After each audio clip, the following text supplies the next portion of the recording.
નમસ્કાર વિદ્યાર્થી મિત્રો, ધોરણ 12 નામાના મૂળ તત્વો પ્રકરણ 5 ભાગીદારનો પ્રવેશ ત્રીજો લેક્ચર છે. અગાઉ આપણે 2 લેક્ચરમાં દાખલાઓ જોયા હતા, થિયરી જોઈ.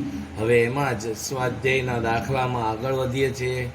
તો આ દાખલા ગણતી વખતે ખાસ ધ્યાન રાખજો, અગાઉ આપણે ગણેલા જ છે એવા જ દાખલા છે, ટૂંકા દાખલા જે ત્રીજા ચોથા પ્રકરણમાં ગણ્યા હતા એવા જ દાખલા છે. તો આપણે સ્વાધ્યાયના દાખલા ગણવાના છે. તો સ્વાધ્યાયમાં આગળ વધીએ તો સૌ પ્રથમ સ્વાધ્યાયનો દાખલા નંબર ત્રીજો, એટલે કે દાખલા જે આપ્યા છે ટૂંકા દાખલા, પ્રશ્ન ત્રીજો, એમાં ત્રીજો દાખલો છે એ આપણે ગણીએ છીએ. એ અને બી ભાગીદારી પેઢીના ભાગીદારો છે.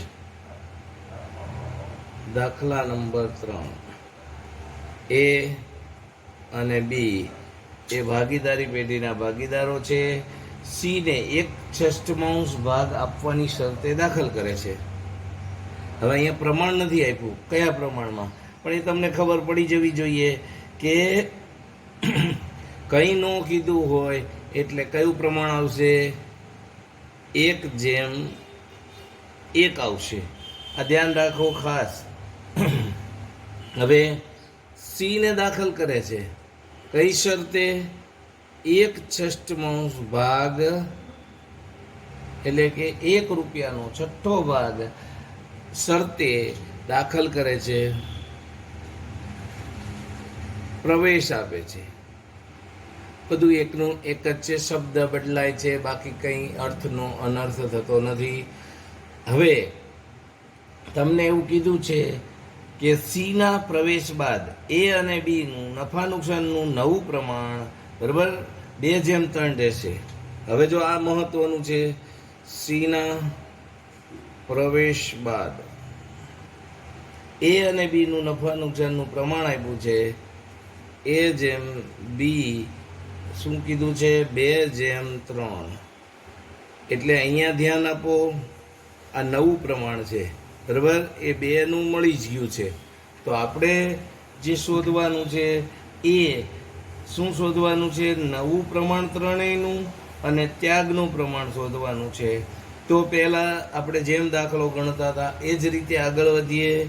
તો શું કરવાનું? પહેલાં સૌ પ્રથમ એ ધારો કે પેઢીનો કુલ નફો 1 રૂપિયા છે.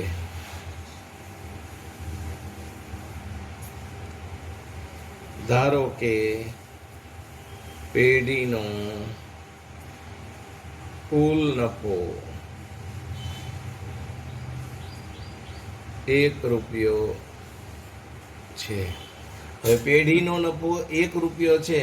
હવે તમને એવું કીધું છે કે સી ને આપણને કીધું છે કે 1/6 ભાગ આપવાનો છે. તો સી નો નફો આપણે શોધી નાખીએ એટલે ખબર પડે. માટે સી નો નફો બરાબર પેઢીનો નફો ગુણ્યા સી નું પ્રમાણ. પેઢીનો નફો 1 રૂપિયા છે, એનું પ્રમાણ સી નું છે 1/6, એટલે એને 1/6 ભાગે નફો મળશે. 1/6 રૂપિયો જ મળશે. હવે બાકીનો નફો શોધીએ. તો એ બાકીનો નફો શોધવામાં ખાસ ધ્યાન રાખવાનું છે.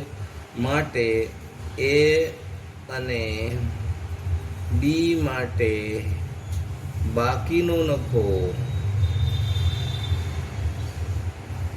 તો આ કુલ નફો 1 રૂપિયો હતો, એમાંથી આ 1/6 બાદ કરો એટલે તમને 5/6 મળશે.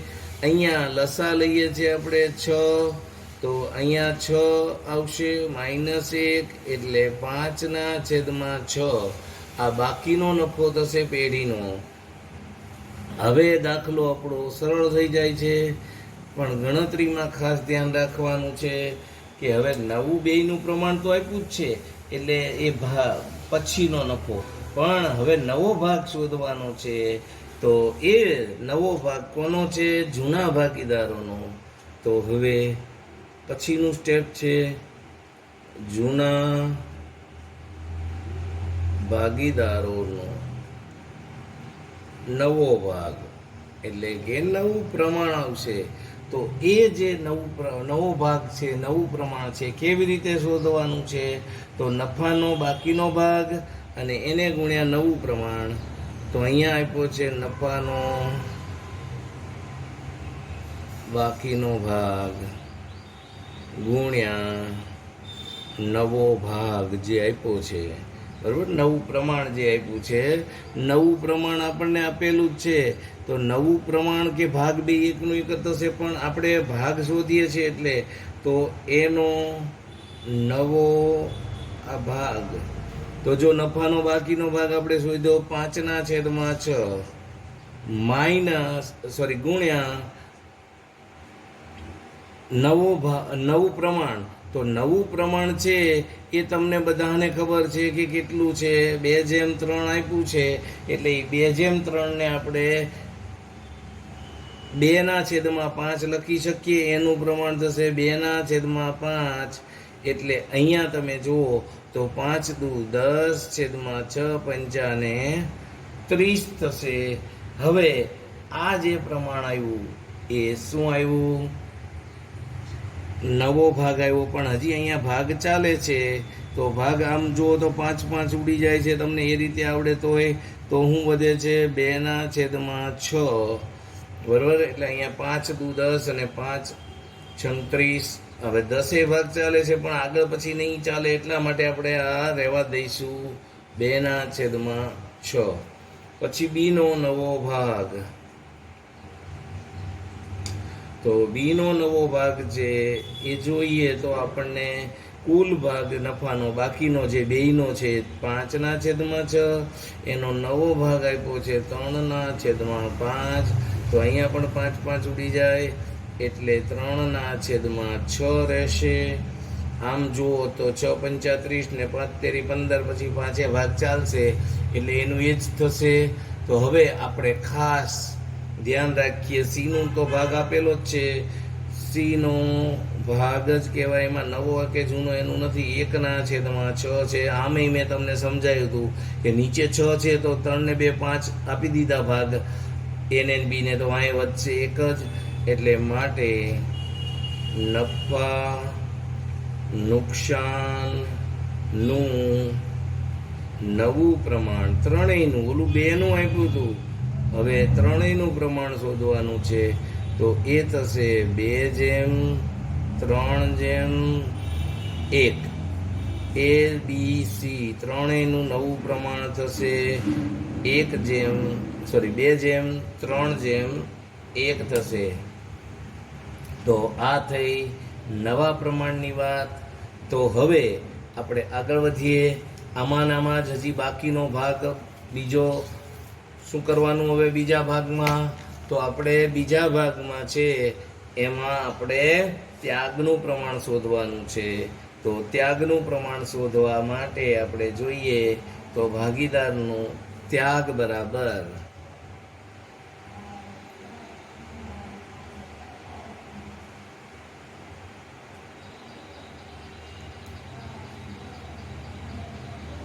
તો આ ત્યાગનું પ્રમાણમાં ધ્યાન રાખશો, માત્ર 2 જ ભાગીદારો ત્યાગ કરશે, કારણ કે ત્રીજો ભાગીદાર તો નવો છે એટલે એ ત્યાગ કરશે નહીં. તો અહીંયા એ અને બીનો ત્યાગ શોધવાનો છે. તો પહેલા સૂત્ર લખીએ તો આપણને ખબર છે કે ભાગીદારનો ત્યાગ બરાબર ત્યાગ બરાબર. તો શું સૂત્ર છે? આપણે ત્રીજા પ્રકરણમાં જોયું હતું. ચોથા પ્રકરણમાં જૂનો ભાગ માઇનસ નવો ભાગ, આ જૂનો ભાગ માઇનસ નવો ભાગ એટલે એનો ત્યાગ મળશે. તો હવે અહીંયા આપણે એનો ત્યાગ શોધીએ સૌ પ્રથમ, પછી બીનો ત્યાગ શોધશું. તો ભાગીદાર એનો ત્યાગ બરાબર એનું જૂનું પ્રમાણ જુઓ તો તમને જૂનું પ્રમાણ આપણને કંઈ કીધું નહોતું, પણ આપણે જોયું હતું કે 1/2 થશે સરખા ભાગે. નવું પ્રમાણ આવ્યું 2/6. આપણે જૂનું પ્રમાણ ચર્ચા કરી હતી, કંઈ આપ્યું નથી, એટલે 1/2 1/1 થાય. તો હવે અહીંયા બાદબાકી કરીએ તો અહીંયા બાદબાકી થાય નહીં, પણ નીચે 6 હોય તો થાય. અંશ ગમે તે હોય પણ છેદ સરખો હોય તો જ બાદબાકી થાય. તો અહીંયા નીચે 6 લાવવા હોય તો કેટલા વડે ગુણવા પડે? 3. તો એકલા નીચે ન ગુણાય, અંશને ઉપરને પણ ગુણવા પડે. તો અહીંયા 3 ગુણીએ તો 3 - 2 એટલે 1/6. આ ત્યાગનું પ્રમાણ આવશે આના ઉપરથી. તો આ ત્યાગ આવ્યો A નો. હવે B નો ત્યાગ. તો ભાગીદાર B નો ત્યાગ બરાબર જૂનો ભાગ છે એનો પણ 1/2 અને એનો નવો ભાગ આવ્યો 3/6. એટલે અહીંયા હમણાં જ સમજાવ્યું એમ 6 લાવવા માટે 3 વડે ગુણવા પડે. 3 × 3 અને આ 3 એમનેમ રહેશે. એટલે કે અહીંયા જે ભાગીદાર B છે એ ત્યાગ કરતો નથી, એનો ત્યાગ શું છે? 0. એટલે કે બધો જ જે ત્યાગ કરે છે એ ત્યાગ એ કરે છે. એટલે અહીંયા ત્યાગનું પ્રમાણ આવશે નહીં, પ્રમાણ ન મળે, પણ ખાલી એક જ જણ ત્યાગ કરે છે. પ્રમાણ 2 જણા હોય તો આવે. એટલે અહીંયા ફક્ત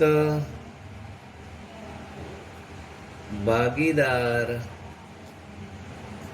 એ જ ત્યાગ કરે છે જે 1/6. એટલે કે સી ને મળે છે એ બધો જ લાભ, સી નો મળતો લાભ એ બધો જ ત્યાગ કોનો છે? એનો. અને આપણે અગાઉ ચર્ચા કરી હતી કે બેયનું ત્યાગનું ને લાભનું સરવાળો કરો તો સરખો જ થઈ જાય, 0 થઈ જાય.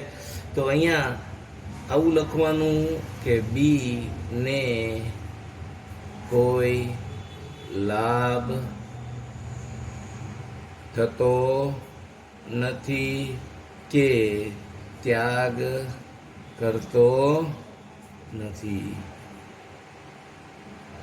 આ રીતે ગણતરી કરશો તો 100% તમને કોઈ તકલીફ નહીં પડે. આ બધું નાના દાખલા છે, પણ આ નાના દાખલા આમાંથી પૂછાય નહીં. પણ આ એવી 8 માર્કના દાખલામાં આ બધી ગણતરી આવશે, એટલા માટે આપણે ગણીએ છીએ. ખાસ ધ્યાન રાખવાનું છે. હવે ચોથો દાખલો છે એ આપણે ગણીએ તો ચોથા દાખલામાં એવું છે કે 2 ભાગીદારો હોય, એનું પ્રમાણ આપી દીધું હોય અને ત્રીજા ભાગીદારને દાખલ કરે, પણ એ ત્રીજો ભાગીદાર છે ને એ નફામાંથી અમુક ભાગ એક ભાગીદાર પાસેથી મેળવશે અને બીજો ભાગ છે એ બીજા ભાગીદાર પાસેથી મેળવશે. અને અહીંયા તમને નફા નુકસાનનું પ્રમાણ કીધું છે અને ત્યાગનું પ્રમાણ કીધું છે. તો ત્યાગનું પ્રમાણ તો આપણને જે આપ્યું હોય એના ઉપરથી ખબર પડી જ જાય, પણ અહીંયા નવો ભાગ શોધવાનો છે, એ ધ્યાન રાખવાનું છે. તો હવે સ્વાધ્યાયનું દાખલા નંબર 4 ગણીએ આપણે. તો સ્વાધ્યાયનું આપણે જોયું એમ પ્રશ્ન ત્રીજાનો દાખલા નંબર 4 છે એ ગણવાનો છે. તો એ દાખલો આપણે ગણીએ છીએ. અહીંયા ખાસ ધ્યાન આપજો.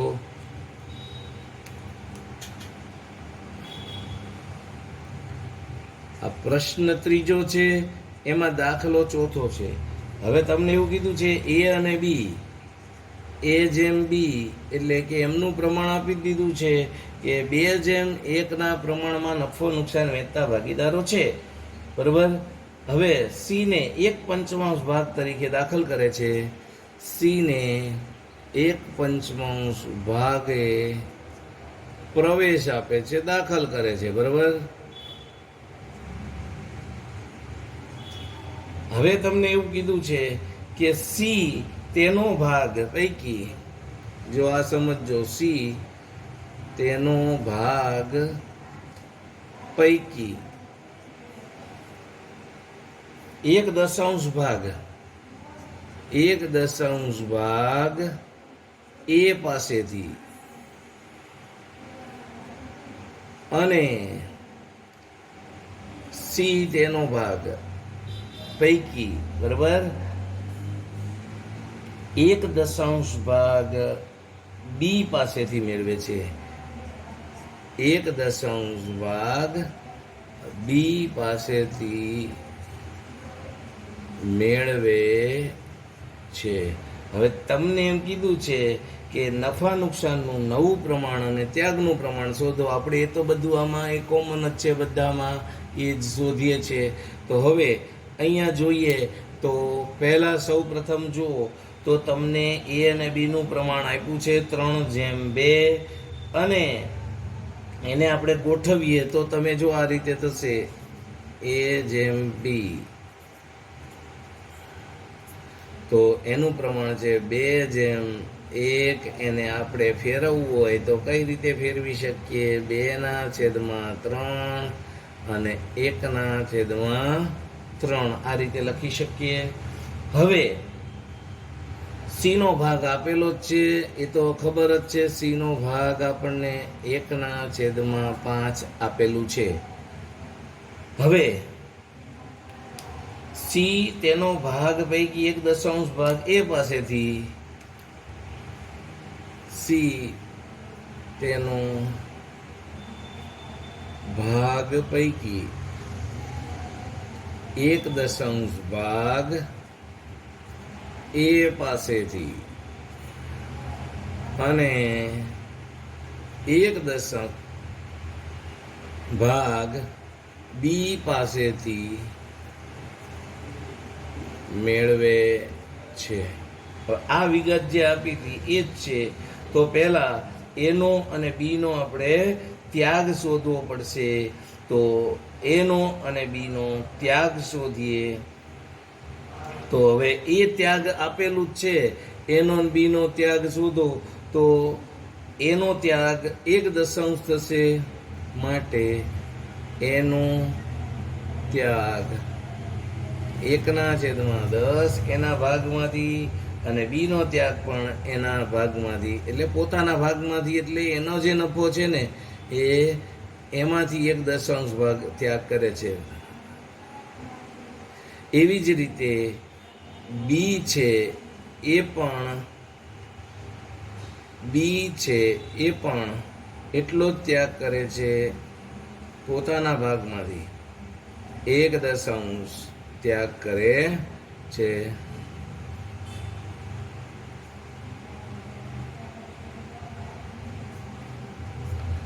હવે આપણે નવો ભાગ શોધવાનો છે. તો નવો ભાગ આપણને ખબર છે. શોધવા માટે આપણે શું કરીએ છીએ? નવો ભાગ બરાબર આ નવો ભાગ બરાબર, તો આપણે શું કરીએ છીએ? જૂનો ભાગ માઇનસ ત્યાગ શોધીએ છીએ. જૂનો ભાગ માઇનસ ત્યાગનું સૂત્રથી આપણને મળશે. તો હવે પહેલા એનો નવો ભાગ શોધીએ. તો એનો નવો ભાગ શું થશે? પહેલા તો જૂનો ભાગ કેટલો છે? અહીંયા આપણે ગણતરી કરી છે, જો ઉપર કે 2/3 છે, બરાબર. તો 2/3 હતો અને ત્યાગ કરે છે 1/10. તો હવે અહીંયા આપણે હમણાં જોયું એમ 10×3 = 30 અને 10×2 = 20 અને 3×1 = 3. આપણે ચોકડી ગુણાકાર કર્યો 17/30 આવશે. એનો નવો ભાગ 17/30. હવે બી નો ભાગ શોધો. તો જો આપણને ખબર છે કે બી નો નવો ભાગ, તો બી નો નવો ભાગ આપણને ખ્યાલ છે કે એમાં જૂનો ભાગ શોધીએ. તો જૂનો ભાગ 1/3 હતો અને ત્યાગ છે 1/10. ચોકડી ગુણાકાર કરો તો 1×10 = 30 નીચે આવશે. 3 10×1 = 10 અને 3×1 = 3 એટલે 7/30 અગાઉ મેં ચર્ચા કરી હતી, સમજાયું છે. હવે સી નો નવો ભાગ શોધવો હોય તો એમનેમ ઓટોમેટિક મેં તમને કીધું તું, હું જો ડાયરેક્ટ સમજાવું. 17 ને 7 24 થયા, તો એ 24 છે એ 30 માંથી બાદ કરો એટલે એનો ભાગ આવશે 6 અને નીચે મૂકવાના 30. હવે આ થઈ વાત ડાયરેક્ટ, પણ તમારે ગણવાનું છે આવી રીતે. તો એનો ભાગ સી નો કેટલો આપ્યો છે? 1/5. આપણે 30 લાવવા છે તો 2 ને 6 વડે ગુણવા પડે, અંશને અને છેદને. તો આ રીતે ગુણો તો 6 એકા 6 અને 6 પંચા 30 થશે, એટલે 6/30 એનો નવો ભાગ આવશે. માટે નવું પ્રમાણ જુઓ તો તમને મળી ગયું. તો નવું પ્રમાણ બરાબર A જેમ B જેમ C, એટલે A નો B નો અને C નો. તો 17/7/6 આ નવો નફા નુકસાનનું નવું પ્રમાણ આવશે. દરેકનો નવો ભાગ થયો અથવા નવું નફા નુકસાનનું પ્રમાણ. 30 રૂપિયા નફો કમાય તો 17 રૂપિયા એને મળશે, બીને મળશે 7 રૂપિયા અને સીને મળશે 6 રૂપિયા. હવે આ અડધો ભાગ પૂરો થયો દાખલાનો. હવે આપણે આગળનું પોર્શન ગણવાનું છે. તો આગળના પોર્શનમાં આપણને ખબર જ છે કે ભાગીદારનો ત્યાગ શોધવાનો છે. તો ભાગીદારનો ત્યાગ શોધવાનો હોય ત્યારે 2 જ ભાગીદારનો ત્યાગ શોધવાનો થાય છે. અગાઉ આપણે ચર્ચા કરી એમ. તો ભાગીદાર A અને B જે ભાગીદાર હતા જૂના, એનો જ ત્યાગ શોધવાનો થશે. તો હવે આપણે ત્યાગ શોધીએ, A અને B નો ત્યાગ. તો ભાગીદારનો ત્યાગ પહેલા શોધવાનો છે. તો ભાગીદારનો ત્યાગ, બરોબર. તો હવે ત્યાગ એટલે શું? તો આપણે ચર્ચા કરી હતી, ત્યાગ બરાબર જૂનો ભાગ માઇનસ નવો ભાગ. શું થશે? જૂનો ભાગ માઇનસ નવો ભાગ. તો હવે આપણે એનો ત્યાગ શોધીએ. તો એનો ત્યાગ, તો એનો જૂનો ભાગ તમે યાદ કરો, તમને જો યાદ હોય તો, અથવા નતર આપણી પાસે છે જ અહીંયા. તો જૂનો ભાગ છે અહીંયા એનો. તમે એનો જૂનો ભાગ જુઓ તો 2/3 હતો, બરાબર. અહીંયા છે આપણી પાસે રકમમાં 2/3, અને નવો ભાગ એનો આવ્યો 17/30. તો હવે આપણે હમણાં ચર્ચા કરીએ એમ અહીંયા 30 લાવવા છે તો 30 લાવવા પડે. તો 30 અહીંયા 10 વડે ગુણીએ તો 10 દુ 20, એમાંથી 17 જાય એટલે 3/30. આ 3/30 એટલે 1/10 આવશે. હવે એવી જ રીતે બી નો ત્યાગ શોધીએ. તો બી નો ત્યાગ બરાબર હમણાં ચર્ચા કરી એ મુજબ કે જૂનો ભાગ છે એનો 1/3, નવો ભાગ આવ્યો 7/30. તો અહીંયા આપણે ગણતરી કરીએ તો 30 નીચે લાવવાના છે. 10 એકુ 10, 7 જાય તો અહીંયા પણ આવશે 3/30, એટલે કે 1/10. એટલે ત્યાગનું પ્રમાણ જુઓ તો બેયનું સરખું આવશે. માટે ત્યાગનું પ્રમાણ, હવે ત્યાગનું પ્રમાણ 2 ભાગીદાર ત્યાગ કરે છે A જેમ B, એટલે બેયનું પ્રમાણ છે 1/10. 1/10 એટલે 1/1 છે. એ ત્યાગનું પ્રમાણ કહેવાય. જો આને અહીંયા લખવું હોય તો આવી રીતે લખો, 1/10 જેમ 1/10, એટલે તમારે 1/1 આવી જાય. તો આ થઈ વાત દાખલા નંબર 4. હજી એક આપણે દાખલો ગણીએ છીએ. એ દાખલો આગળ જોઈ લઈએ કયો ગણવો છે. જે અનુકૂળ આવે, તમને અઘરો લાગતો હોય એવો દાખલો મારે ગણાવવાની તૈયારી છે. એટલે સ્વાધ્યાયમાં જેટલા દાખલા વધુ થાય એટલો તમને ફાયદો થશે. દાખલા નંબર 6 આપણે ગણીએ છીએ સ્વાધ્યાયમાં, તો ત્રીજામાં જ દાખલા નંબર 6માં થોડુંક અલગ છે. અત્યાર સુધી દાખલામાં તમને આપ્યું એના કરતાં થોડુંક અલગ છે. હવે અહીંયા એ અને બીનું નફા નુકસાનનું પ્રમાણ આપ્યું છે 3:2. તો A/B આ 3:2 ના પ્રમાણમાં નફો નુકસાન વેચે છે. એટલે આપણે એને 3/5 અને 2/5 આ રીતે પણ લખી શકીએ. હવે સી ને 1/10 ભાગે દાખલ કરે છે. સી ને 1/10 ભાગે દાખલ કરે છે.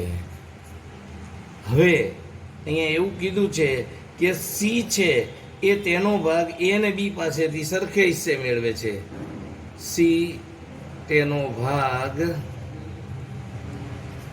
એ અને બી પાસેથી સરખા હિસ્સે મેળવે છે. એટલે કે 1/2 ભાગે મેળવે છે. હવે આ જે પ્રમાણ આપ્યું છે એ ત્યાગનું પ્રમાણ આપ્યું છે, ત્યાગ નથી આપ્યો. એટલે સૌ પ્રથમ પહેલા આપણે ત્યાગ શોધવો પડશે. એ ત્યાગ શોધીએ પછી જ આપણને દાખલો ગણવામાં મજા આવશે. તો હવે ભાગીદારનો ત્યાગ શોધીએ. તો જૂના ભાગીદારનો ત્યાગ બરાબર જૂના ભાગીદારનો ત્યાગ બરાબર. તો જો તમને એવું કીધું છે કે નવા ભાગીદારનો જે ભાગ છે ને, નવા ભાગીદારનો ભાગ ગુણ્યા ત્યાગનું પ્રમાણ, એટલે જે આપ્યું છે જૂના ભાગીદારનું ત્યાગનું પ્રમાણ. હવે આ જે આપ્યું છે જૂના ભાગીદારનું ત્યાગનું પ્રમાણ, તો હવે અહીંયા આપણે એની વાત કરીએ. તો એનો ત્યાગ શોધવો છે. તો નવા ભાગીદારનો ભાગ એટલે નવો ભાગીદાર સી ને એનો ભાગ આપવાનો છે 1/10. હવે એને ગુણ્યા જૂના ભાગીદારનું જે ત્યાગનું પ્રમાણ આપ્યું છે એ 1/2 છે. એટલે સરખા ભાગે એટલે 1/2 કરશું. એટલે એનો ત્યાગ મળશે 1/20. આ 1/20 મળશે. એ જ રીતે બીનો ત્યાગ શોધો. તો બીનો ત્યાગ પણ આપણને મળશે 1/10, જે નવા ભાગીદારનો ભાગ અને જે ત્યાગનું પ્રમાણ આપ્યું છે 1/2. એટલે આ બી પણ 1/20 ભાગનો ત્યાગ કરશે. તો હવે નવો ભાગ શોધીએ. તો નવો ભાગ આપણને બધાને ખબર છે કે નવો ભાગ માટે શું સૂત્ર છે? નવો ભાગ બરાબર શું છે સૂત્ર? જૂનો ભાગ માઇનસ ત્યાગ. જૂનો ભાગ માઇનસ ત્યાગ. તો જો હવે એનો નવો ભાગ શોધીએ.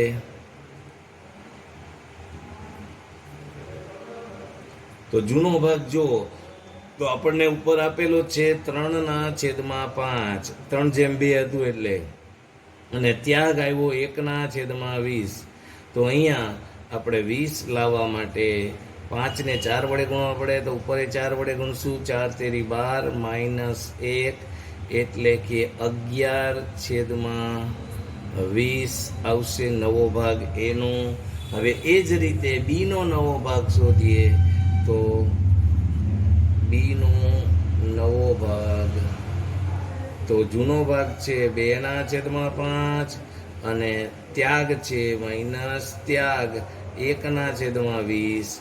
એટલે 20 4 8 -1 એટલે 7/20 આવશે. આ એનું ને બીનો. હવે સી નો નવો ભાગ છે એ બેયનો સરવાળો કરશો તોય આવશે, અથવા તમને ખ્યાલ જ છે તો સી નો નવો ભાગ 1/10 છે. છેદ સરખા કરવા માટે 2 વડે ગુણવા પડે, તો અહીંયા 2 વડે ગુણીએ એટલે 2/20 થશે. આમે મેં તમને સમજાવ્યું હતું 11 ને 7 18 થાય તો 2 ઘટે એટલે એ 2 મૂકી દેવાના. માટે નવું પ્રમાણ શું થશે? A/B/C બરાબર 11/7/2 થશે. હવે બીજો ભાગ જે આપણે ગણવાનો છે એ ત્યાગ ગણવાનો છે. તો ત્યાગની ગણતરી કરીએ તો ત્યાગ બરાબર ભાગીદારનો ત્યાગ આપણે શોધીએ છીએ, આપણને ખબર છે. તો ભાગીદારનો ત્યાગ આપણને આમ તો આપેલું જ છે એટલે અહીંયા ગણતરી ન કરો તોય ચાલે. એટલે સીધું જ ભાગીદારનો ના ત્યાગનું પ્રમાણ આપી જ દીધું છે. બંનેનો ત્યાગ, એનો ત્યાગ 1/10, બી નો ત્યાગ એ પણ આપ્યો છે 1/20, સોરી 10 ને બદલે 20, અને બી નો ત્યાગ પણ 1/20 છે. માટે ત્યાગનું પ્રમાણ ગણવાની કોઈ જરૂર નથી, 1/1 સીધું જ મળી જાય, કારણ કે બેયનું જે ત્યાગ આપેલો છે એ એટલે ત્યાગનું પ્રમાણ મળી ગયું. આ રીતે ટૂંકા દાખલા છે એ મોટા દાખલાની ગણતરીનો જ એક ભાગ છે. એટલે ખાસ તમને ગણાવ્યા છે અને ધ્યાનમાં રાખજો, આ 3 દાખલા મેં ગણાવ્યા. આવા જ દાખલાના ઉદાહરણ આપેલા છે, એ ઉદાહરણ તમારે ગણવાના. હું તમને હોમવર્કમાં આપી દઉં છું, તો હોમવર્ક બધાએ ખાસ કરવું. અને આ દાખલા 2 વાર ગણી નાખવાના એટલે તમારે કોઈ તકલીફ પડે નહીં. હોમવર્કમાં ઉદાહરણ 2, 3, 4, 5 આ 4 ઉદાહરણ ગણવાના થશે. આ 4 ઉદાહરણ ગણશો એટલે આગળનું બધું જ રિવિઝન થઈ જશે, રિપીટ થઈ જશે. એટલે તમને ક્યાંય કોઈ જાતની મુશ્કેલી પડે નહીં. ઘરે રહો, સલામત રહો. અસ્તુ. જય હિન્દ.